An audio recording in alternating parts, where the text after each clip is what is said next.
So I'm going to talk about the evolution of the supplement market in this video, and it's really important to understand why maybe your performance isn't where it should be. I'm going to go back to 2020, and I'm going to talk about right now, coming up to the end of 2025. Most supplement founders don't realize they're scaling fake economics. And 2020, if your brand was still around then, or you were prior to then, or you started then, they made everyone think they were good at ads. But a lot of the time it was because of the externalities. And what this is going to do is it's going to inform you how back-end systems are the only way to profit in 2025 and beyond. So first of all, we're going to look at 2020. Everyone knows what happened in 2020. It was very much when COVID was around. And the issue with this is that COVID allowed governments to print money. So in the US, it was stimulus checks. In the UK, it was furlough. And this meant that a lot of consumers had disposable cash. A lot of people were off work. And what that meant is that supplement brands had surplus buyers, which leads us to this. With surplus buyers meant there was a lot more e-com brands starting to multiply, which meant that there's a lot more competition overnight. Fast forward to 2024 to 2025 is a bear market. So consumers have a lot less cash right now, and consumers buy less, which means that supplement brands make less. So we go back to the equilibrium. If there's not enough demand, this means supply goes out and brands fizzle out.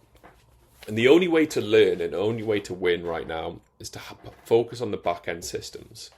So you might see the theme in our videos and our reels or whatever, is that we talk a lot about AOV, which is average order value, CPA, LTV.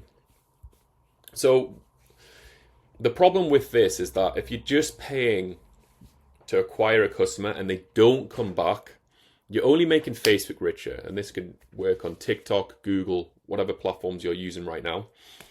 So in layman's terms, this is basically if you're only getting one bottle purchase, for example, on your supplements, and you're paying about $55, your cost of goods and your profit or whatever, means that you're barely breaking even. What this means is that Meta gets its payday and you're not getting anything. So that's why back-end systems are massive. So the first thing about this, in order to not do this, is to really focus on fixing your CPA. So CPA or CAC is customer acquisition costs, cost per acquisition, whatever you use. Essentially what this is how much are you spending per customer on the first order? And the problem with this is that this always needs addressing. You're always going to get to an element where ad costs are rising. So it's all about systems in order to avoid costs going up. So a lot of the time you might hear, or test out creative volume is everything. And that is right.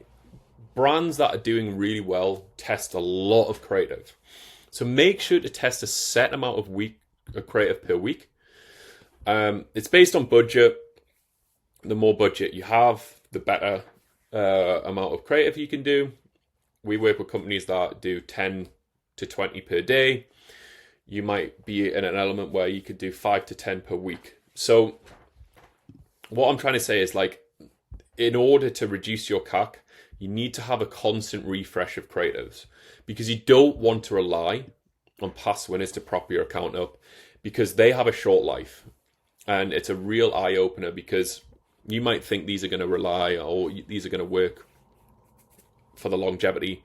That's never the case. We always have to replace these. And it's unfair, because you think, oh, well, this ad should do us really well. Never get complacent. You always want to have like a roster or a substitution bench of people, of creatives that you can replace when the old winners die out.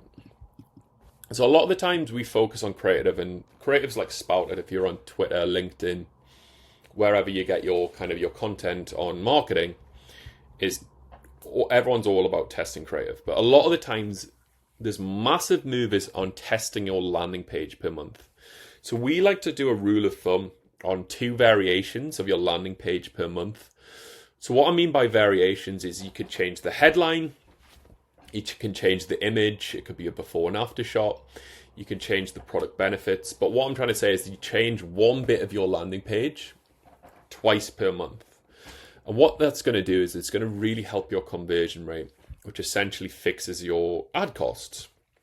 So the same amount of ads costs that you have are cheaper because a lot more people are converting. So your aim is to try and beat your landing page.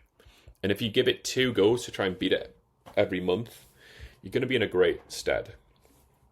So when I talk about setting up rules in your account, what I mean is going back to creative. So what we have in our accounts is that we have set rules in our ad account, Meta ads, for example, where we tell Meta to not spend a penny over within our budget. So, for example, it could be based on how much spend it's got. If it's not got a purchase at a certain amount of spend, turn it off. And this is really, really good in the long run to fix this, because it means we're not spending $100 to $200 to $300 for a purchase. And I go into a lot of accounts and they seem to just spend ads when they should have turned them off. So the best brands don't leave this to guess. They have this on autopilot. So that's the first thing that I would do to fix. And this all goes back to not paying a penny over to Facebook because they're greedy enough. So step 2 is increasing your first order average order value. So this goes to both basically. So this is a little bit about LTV, about subscribing, but it's really important. So what you want to do is you want to create volume bundles that are actually convincing. So when I talk about volume bundles or subscriptions or whatever, you need to have them kind of really, really convincing. And you really want to focus on like how each of them looks like when you're paying per day. You can see here the 12-week supply is shown as it's cheaper, but this brand is selling 84 packs right now. So you really, really need to make these compelling. What I do see is like when you have very weak subscriptions, like save 5%, that's really going to only get people to focus on the one time. So you can see here, this is Gruns. They really make it more expensive for their customers to buy one time because they're not interested in that. Look how unappealing single purchase is made out to be. They also don't give free shipping. So this is really going to help. And what this will do is, like, for example, they're really priced in to get a 12-week supply. So that's 3 months. Imagine if you can really get people to buy 3 months right now. It's really going to affect your margins and it's going to affect your AOV. So as I said before, like, have an order bump that complements your hero product. Sorry, no, I did not say that before. I said free shipping over X. So these only give free shipping to the subscriptions. They don't give the one-time purchase.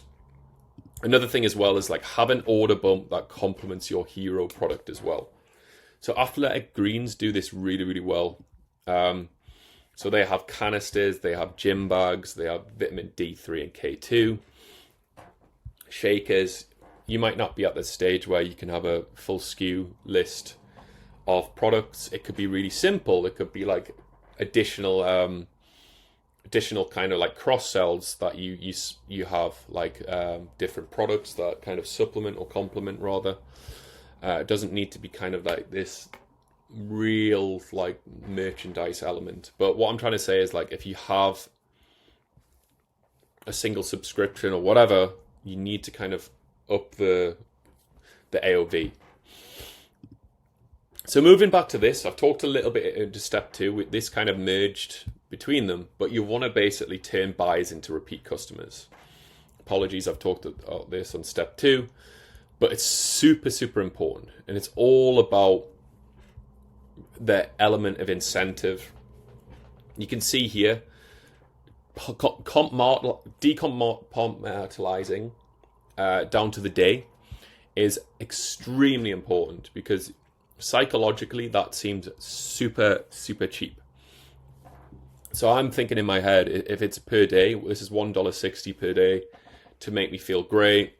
whatever they advertise, like energy, vitality, that feels really, really cheap now. It feels less than a third of a cup of coffee.